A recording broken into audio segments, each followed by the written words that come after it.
All right, let's see. This mic is working. Yep, great. Hey, everybody. So, what I want to do today is talk about some of the AI stuff I've been playing with, specifically what I did this yesterday. I wanted to see how far I could take it and how fast I could go. So, I was playing with ChatGPT, and then I was playing with Claude, then I was playing with Augment, I was playing with CoPilot, which actually CoPilot's pretty interesting because it can actually do allows you to switch models. But what I want to show you today is exactly what I did. So we'll just get into it, and I'll show you as we go along. It's going to be a lot because I've been busy, and I realized some of the problems of what AI does, and I'm going to show you the exact examples that I ran into yesterday. All right. So I know this is probably a little too small. Let's see if I can make this any bigger. Um, I don't think I can. I wonder if I. Nope. Well, that's. I wonder if this works. I'm pretty sure it was that. Yeah, that's not working either. Let's see. One sec. I'm going to get back to scripts, zoom to mouse, display capture. 2. Yeah, that's right. Zoom speed.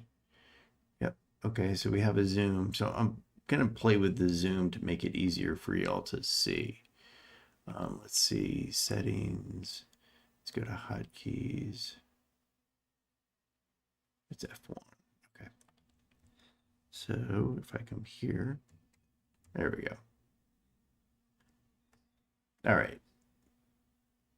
Now it's readable. So yesterday I was working out and thinking of some stuff I wanted to create, and I was thinking of a simple competitor for something like HubSpot or MailChimp. And obviously it keeps going and tells you some of the core opportunities and it talks about it, right? The advantages, prompt to spark you, powerful tool for creators, whatever. Um, I really like AI native email and CRM. How would I do that? Let's go. Thanks for the brilliant ideas. So then it does an MVP breakdown and it does a tech stack and then key prompts. So one of the key prompts that it's actually asking is about how to uh, build a campaign, and it wants to know how to actually build a campaign. Then it had additional things. Does it want a wireframe? I was like, and I literally said, there's no need to do a wireframe. Let's just set up Supabase and Next.js. Let's just start getting to working code as fast as possible. So this is when it got interesting, and it was great. So it did a sign up flow. I have a repo. I will actually include it in the comments. It's public. You can actually take everything that I've done and play with it yourself. Um, Great. So it tells me how to create a new repo. Like I was like, because what it does, it gives me stuff, but it doesn't give me. And let me show you what it did. So it created when I said to create a landing page, right? So it created a landing page and it created all of this code for me, which is fine. But this is round one, and it has since been updated significantly. So let's get back into this. So now I need to get it into the repo. One of the problems I encountered with ChatGPT specifically is it doesn't directly connect to GitHub. Things like V0 by Vercel or Replit actually create a repo for you and actually handle all of that. So there is this step that you see right here, ChatGPT doesn't need to do. With the new GPT agent, it actually can control your Git and command line and actually do an entire repo build out. I'll talk about the agent in a bit. Local setup, it assumes that you have Git node. Whoops, sorry. It assumes that you have Git node. It shows you exactly how to clone it. get the repo, do a commit. I wanted to start, yeah, and it assumed that I was on a Mac. I told it what's the equivalent to touch because touch is not a valid one on Windows. And then it's just the type null, right? So you just write an empty file. Um, it makes directories. And this is actually what it created to start. Cool, but really boring, right? So then I started going, adding a composer, setting up the Supabase. So the first thing I wanted to do was set up authentication. So I did that with Supabase and verified that it was working. That was probably one of the easiest parts of this entire process. It was crazy how easy it is to set up Supabase for authentication. So kudos to Supabase. Then there's a sign up page, paste this code, uh, add a link from login, test it out. It does the sign up. So the first thing I did was I wanted to do a sign in. So I created an account on Supabase directly, and then I used that to log in. But then I needed a sign up page. So I had to take it through all of that. And then when you basically, after you authenticate, what happens? Well, you go to a dashboard page in this example. So I needed it to create a dashboard page. And I actually said, great, we're moving fast. Love it. Love it. And then we kept going. And now this built the dashboard page. So let me show you.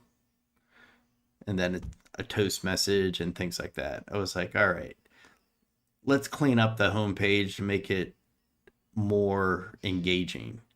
And it started doing things, and this was the logo it came up with. And it took a while to create a logo, and this was the logo it came up with. And I was like, you can do better than that. I literally said, you can do better than that.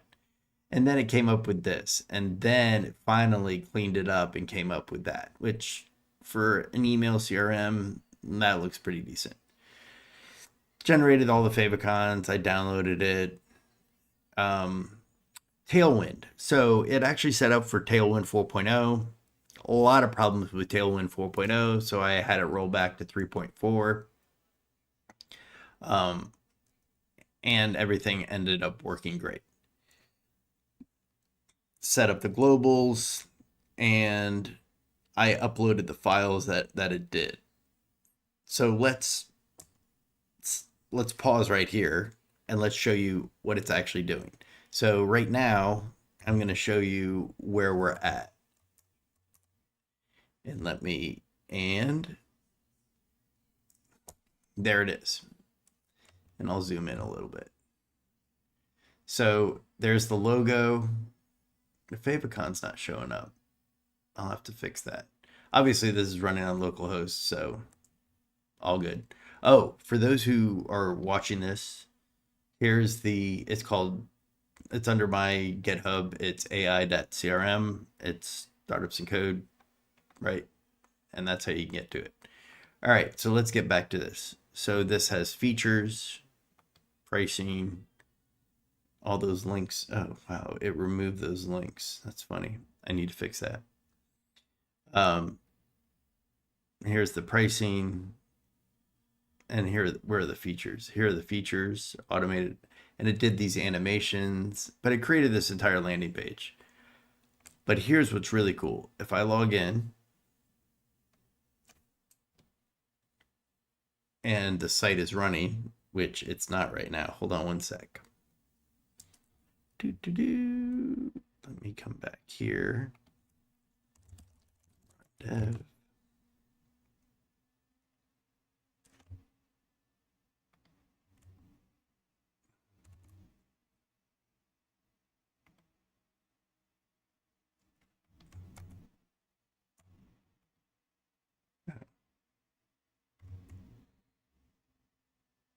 All right, I think that's what I want to show. So let's get back to this.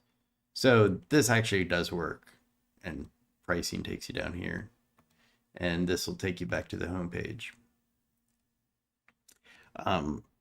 But if I click on, well, let me log in real quick.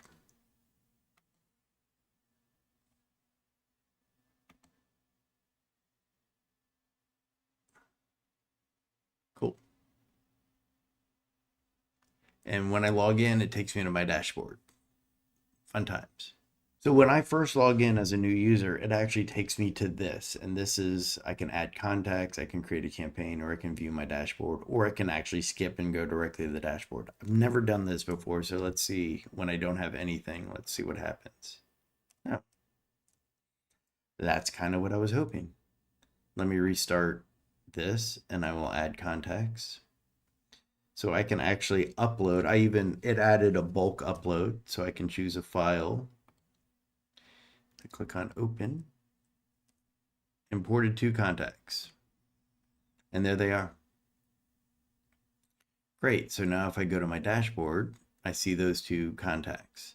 Now if I view all, I can create a new campaign and create a campaign to get beta users for my AI CRM. Generate with AI. So now what this is doing is actually exactly what you think. Be the first to revolutionize your custom management. So all of this was generated with AI. Created an entire email. It has a template, and I can actually save this campaign. So now I have this campaign saved.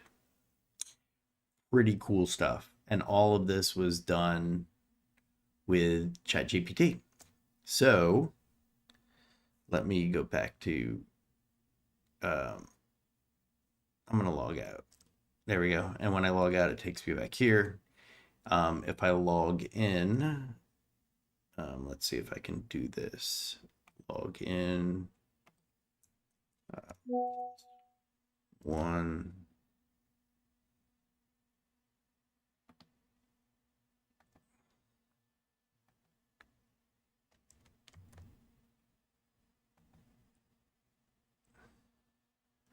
I need to. I wonder if there's a way. Let's see. I think this does it.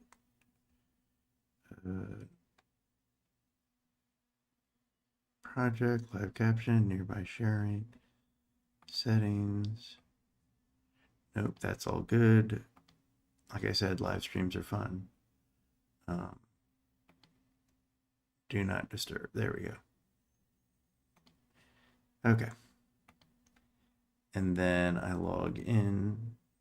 Invalid login credentials. Great.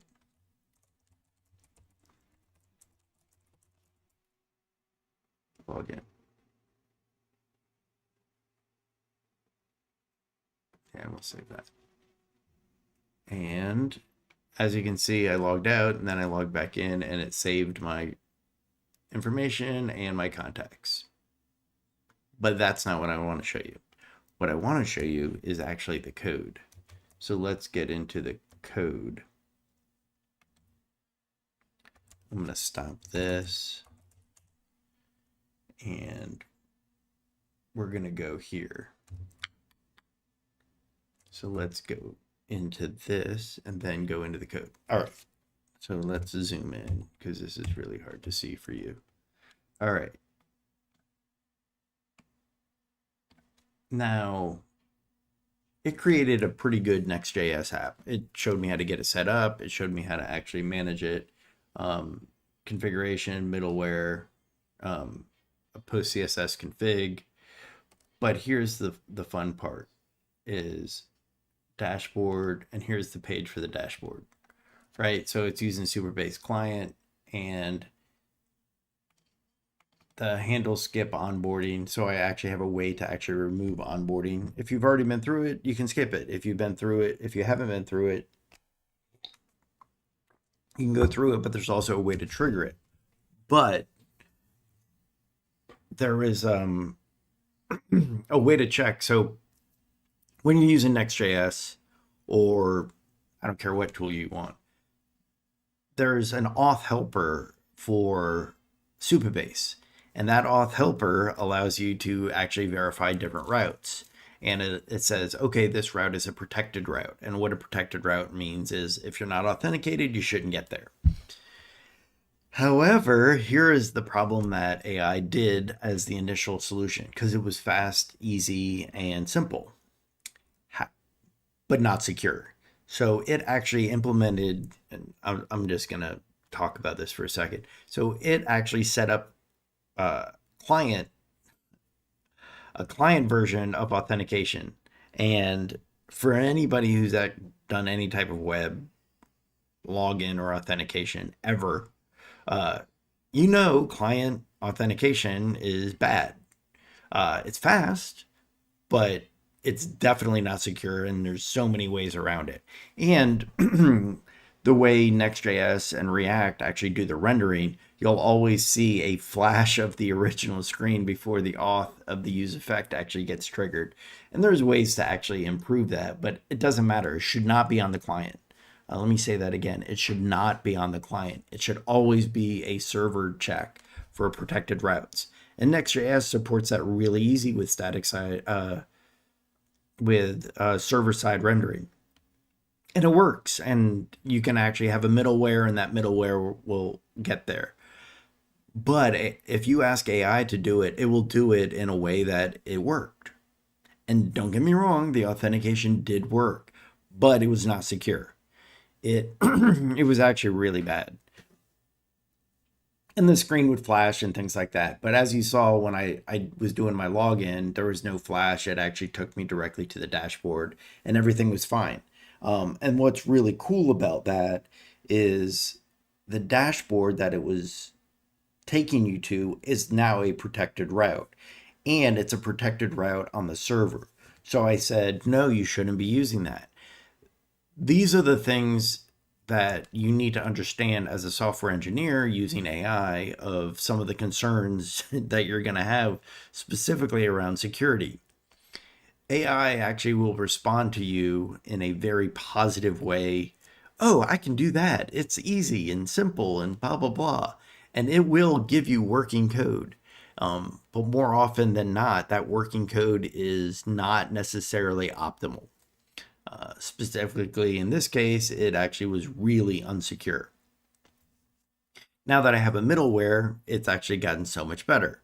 So what I did is this. So now it actually it uses a cookie, it has a middleware. Um, Everything on the dashboard is now a protected route, which is great. And it actually checks the Supabase. This is the library it should be using. Let's see if I can zoom into this one. Yeah, this one right here. And mainly because that one is the server-side rendering one, not a client version. So now that I have that middleware and it created a contacts page, that's how you saw all of the contacts. And then in addition to that, it actually also did the auth. It even created a test auth because we were having problems with the authentication. But there's a page, there's a login. So login is really easy. Sign in with password, and then sign up is just as easy, and it actually uses Supabase for all of that. Super fun, super easy. All right, let's get back to the chat. So if I go back to here,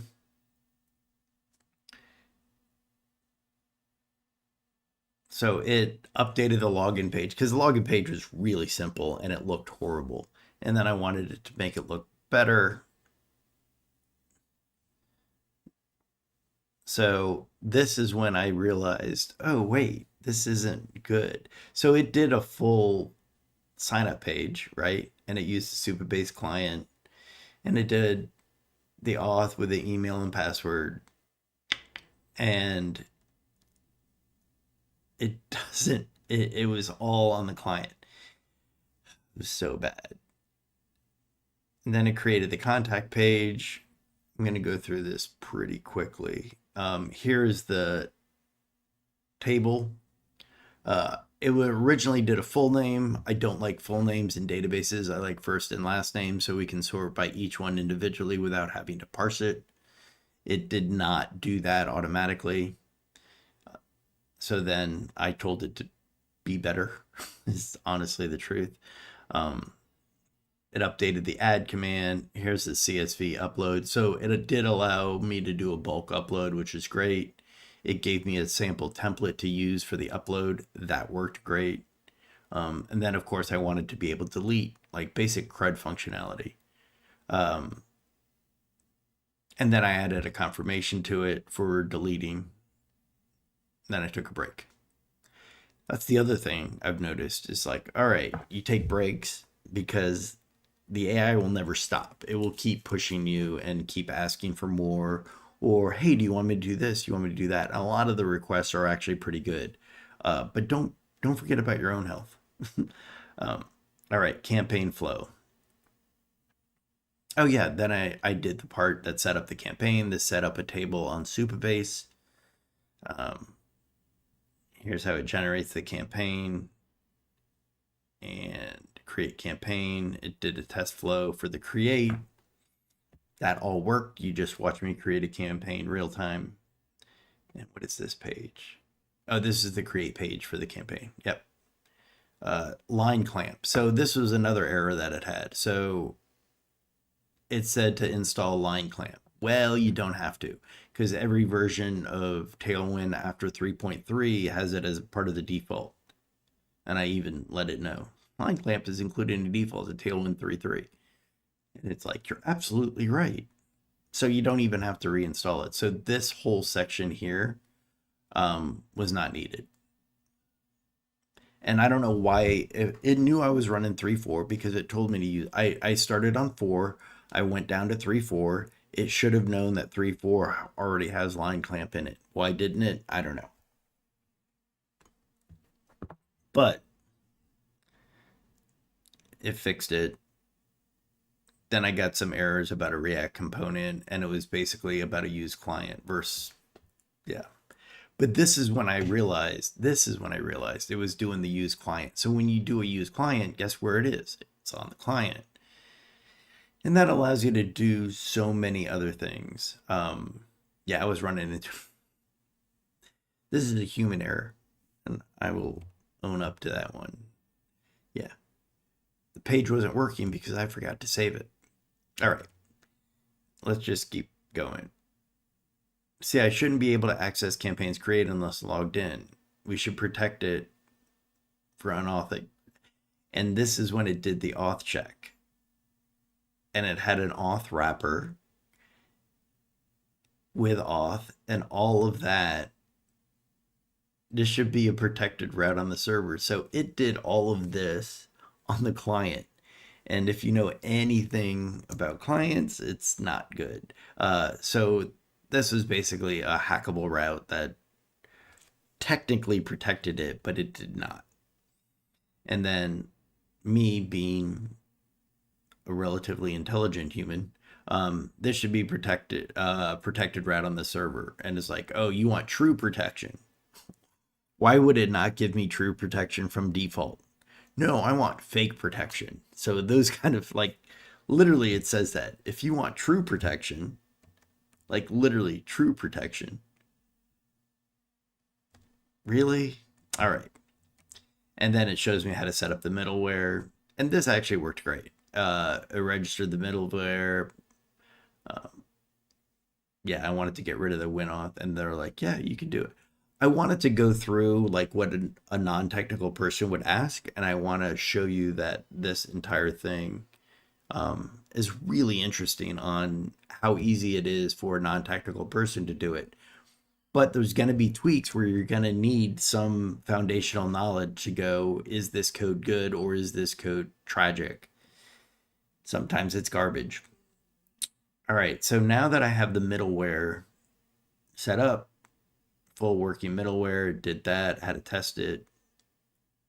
Yeah, and I put it in the root because it's got to, yeah, it shouldn't be in the app directory. It's got to be in the root because it's got to be in the root because it needs to actually access that as part of the server calls.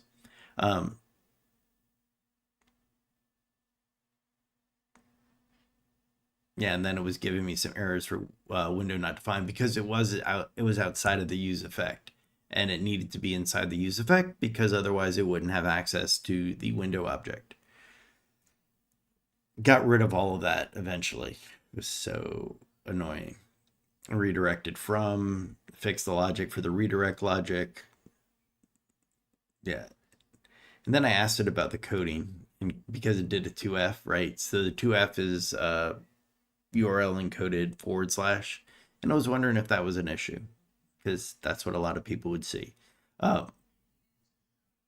This way you don't rely on the use. So inline parsing after login. This is still not the right answer. And then I asked it about, we can do social logins. I never did that, but the login wasn't working. I wonder if it's a static route issue. Yep. And I was right. It's the login page. So then it made everything force dynamic. Bad practice. And it actually said at the top of the page, which if you use client and you have force dynamic above it, it will not work. Force dynamic has to be below it. Regardless, you shouldn't be using force dynamic in this case. There is a trade-off, right? So force dynamic basically avoids all caching issues because every time it's going to be a new. Auth required should always use it. Not true. And like this is, it will come off talking about it like it knows, like it's the authority, and it's not true. So auth for login and sign up. Yeah. And there's where the force dynamic should be after, use client first, blah, blah, blah. Yeah. And here's the working version of the middleware. You were using the wrong package. You should be using Supabase SSR. I caught that, and it agreed with me. You're right. For server components, you should be using the SSR, right? The server-side rendering. It works seamlessly with components and cookies. It's simpler to maintain in middleware, and it's actively, it is, see, read this. It is, and let me zoom into this. It is actively recommended for App Router and Edge middleware. Then why wouldn't you recommend it? And then here's a full example. Nice work catching the D. You're running a solid predict. Yeah, now I am, because I had to correct it. And then it started doing the object, the logic to actually get out of the onboarding process. This was a mess. It started using onboarding and then redirection for onboarding, and then it started passing query string parameters and then turning them off, and then having the business logic of it was really, really bad. And it wanted me to create a new navbar component, even though I had a header component that it created. So it lost its own context. Before I go any further, I want to say, how did I come up with some of these solutions? Well, I took the file and I went into CoPilot. And in CoPilot, I want to show you that. Actually, where's CoPilot? So right now I'm using Augment, but let me go back to CoPilot. Hold on one sec. Let me, settings, enable.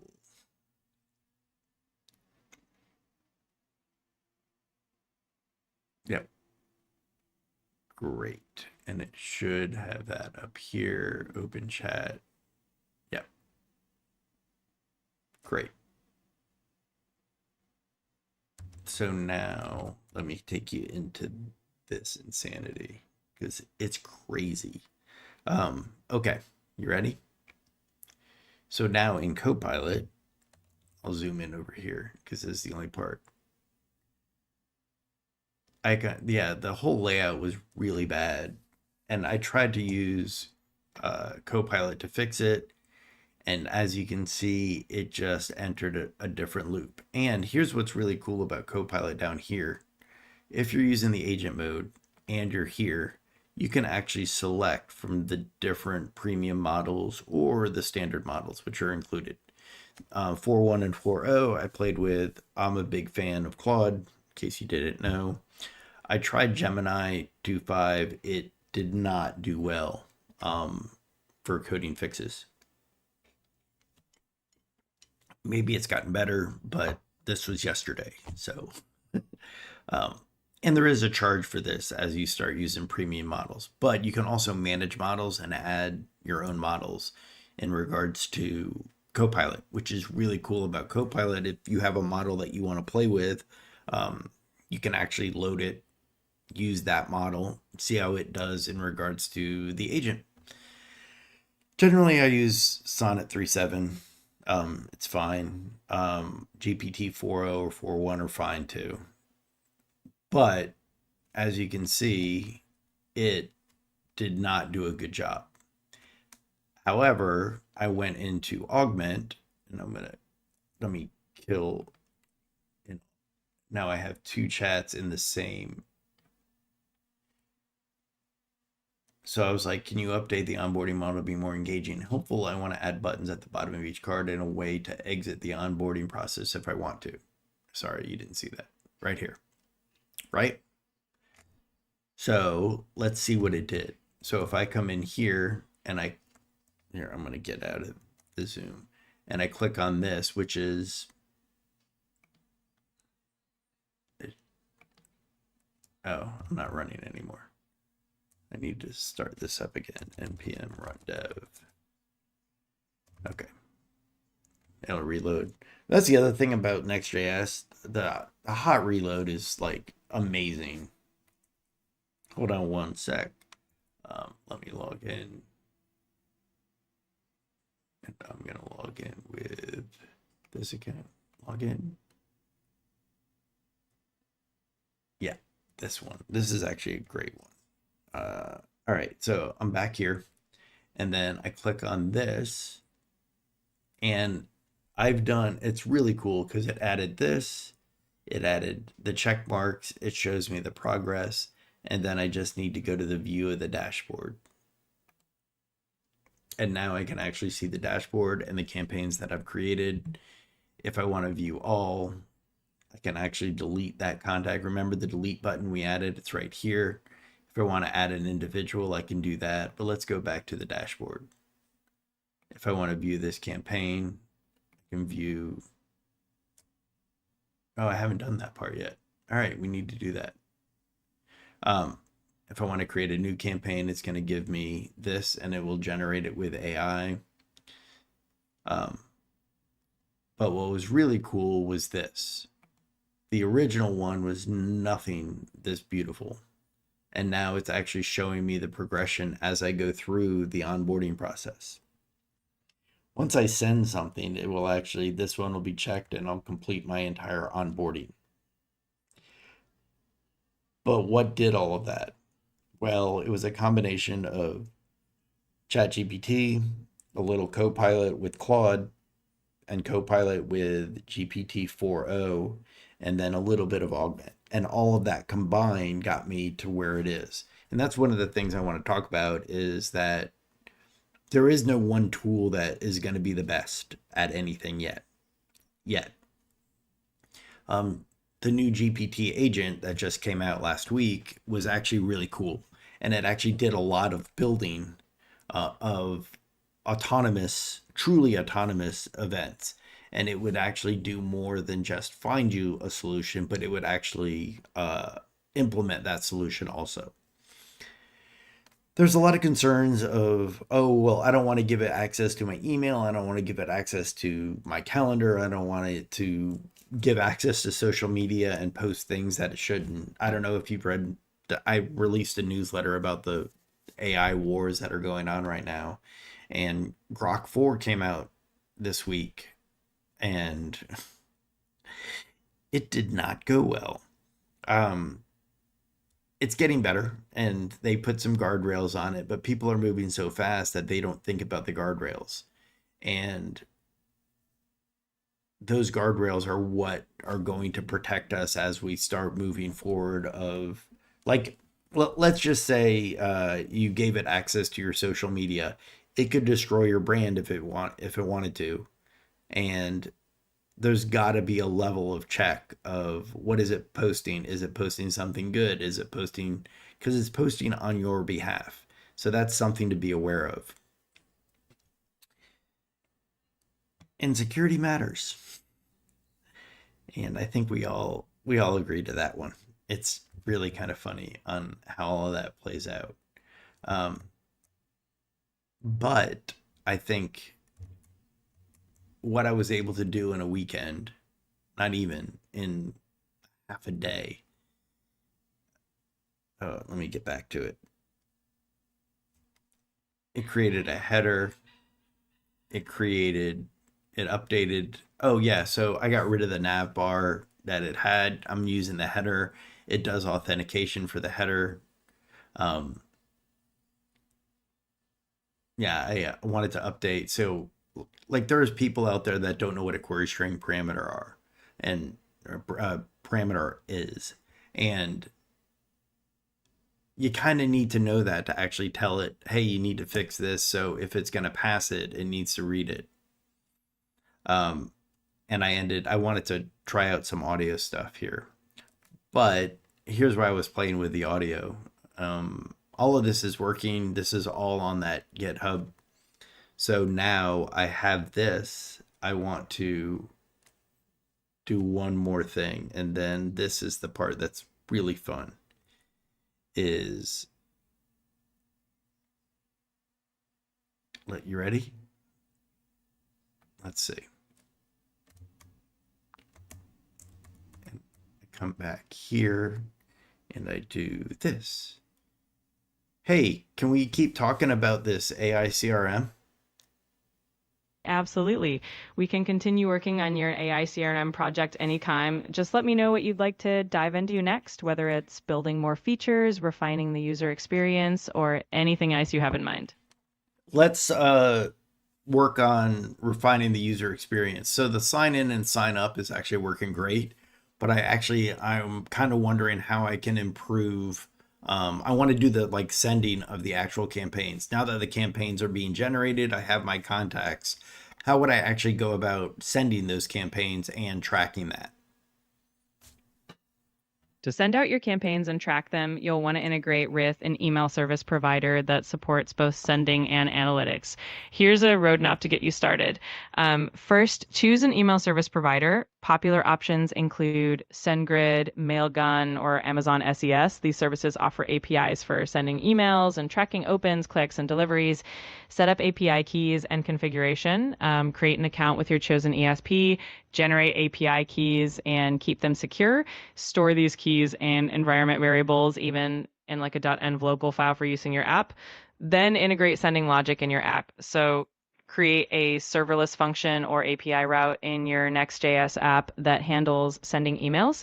Use the ESP's Node.js SDK or the REST API to send the email content generated by your AI. Include recipient details, subject line, and email body in the API call. Track email metrics, use the ESP's webhooks or built-in analytics to track opens, clicks, and bounces. Save these metrics back into your Supabase database so you can show campaign performance in your dashboard. Then add a send button and status in the UI. So in your campaign detail or listing page, add a send campaign button. When clicked, trigger the API route that sends the campaign to selected contacts and show a status indicator, e.g. sent, in progress, and update it based on the ESP's response. So this setup will give you a solid foundation for sending and tracking campaigns. And if you'd like, we can dive deeper into any specific part of the process. What would out of those three ESPs you mentioned, which one would you recommend? It really depends on your specific needs and preferences, but here's a quick breakdown of the three to help you decide. One, SendGrid. Pros, robust and feature rich, great for scalability and high volume sending, offers detailed analytics and a wide range of integrations. Cons, can be a bit complex for beginners. Pricing can get higher as you scale. Mailgun, developer friendly with powerful APIs, great for transactional emails and advanced routing, good analytics and logging capabilities. Cons might be more focused on transactional emails rather than marketing campaigns. Pricing can also increase as you scale. Modern and developer focused with a simple API and great documentation, specifically designed for integrating with modern stats, transparent pricing, and a focus on reliability. May have fewer features than the more established players since it's newer. Depending on your needs, you might need to check if all features are available. If you're looking for a well-rounded solution with a lot of features and scalability, SendGrid is a solid choice. If you prefer something more developer-centric and straightforward, Resend could be a great fit. And if you're planning to send a lot of transactional emails and want powerful logging, Mailgun is a strong contender. Let me know if you want more details on any of these. No, that was great.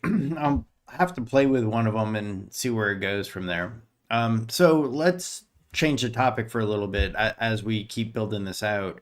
What are some other features that I should add to this?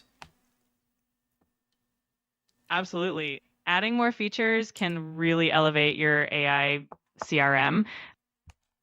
There are lots of cool features you could add to make your AI CRM stand out and provide more value to users. Here are some ideas. Segmentation and targeting allow users to segment their contacts based on behavior, engagement, or custom tags, create dynamic lists for more personalized campaigns. Automated workflows, set up automated email sequences, e.g., welcome series, re-engagement campaigns triggered by user actions or specific dates. Use AI to optimize send times for better engagement. AI-powered analytics and insights. All right, that's enough. I just wanted to see how that was going to play out. Thanks for that. No problem at all. I'm glad I could help out. If you ever want to dive back into it or explore something new, just let me know. I'm always here to help out with your projects and ideas.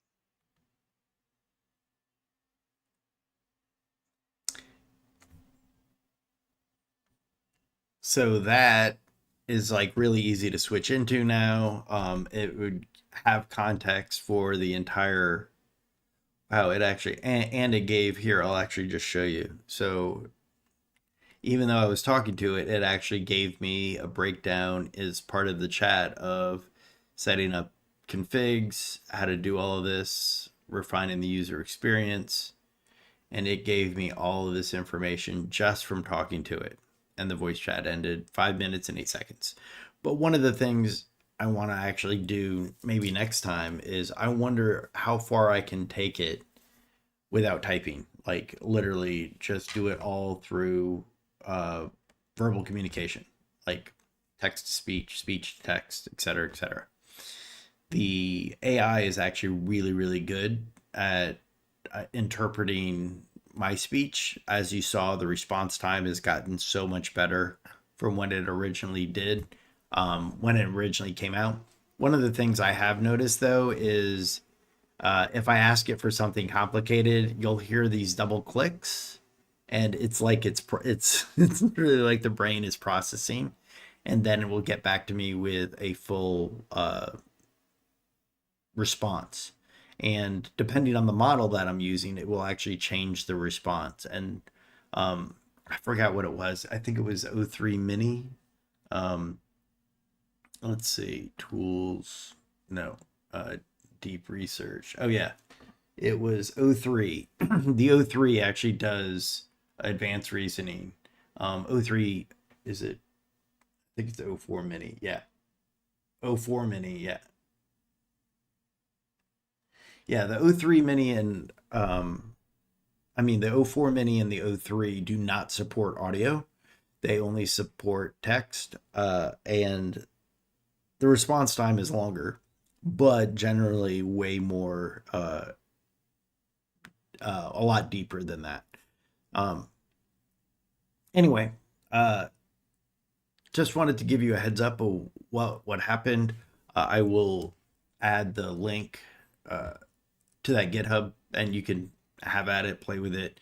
You will have to. There's a few things that you're gonna have to do. You're gonna obviously have to set up your own Supabase, get your own keys. You'll put that in your .env.local. Um, and then you'll have to get an API key for ChatGPT. So once you set up all of those variables inside your env local, you'll do npm install, npm run dev, and you'll have that entire application running locally. It's really that easy. It was a lot of fun building this. Obviously, it's not done. I don't know if I'm going to continue, but I just wanted to see how far I could take AI this weekend. And the truth is, I had to use multiple models, right? I had to use GPT to get started, and then I used CoPilot with Claude to actually clean up some of the code. Then I used Augment to actually clean up some of that code. And then I had to identify some of the problems that all of them encountered of like security concerns or taking a shortcut. And I don't like taking shortcuts when there's a security concern. Anyway, just wanted to pop on and talk about this briefly. I'm sure I'll have more in the future, but for now, I think that's all for today. Um, Let me know if you have comments and feel free to check out that repo. I will talk to y'all soon. Have a good one.